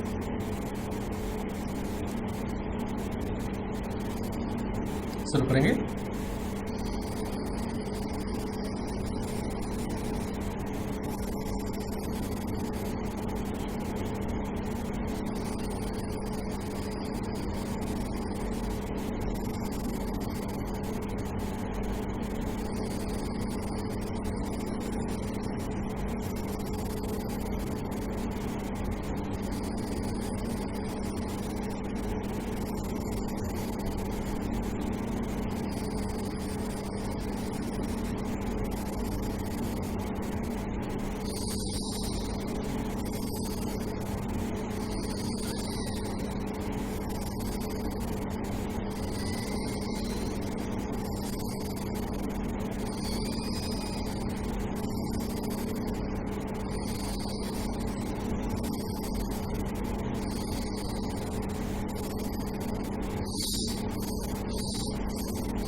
मैंने ही प्रक्रिया बहुत ही स्पीड से किया है, मैंने गिनती को काउंट नहीं रखा है।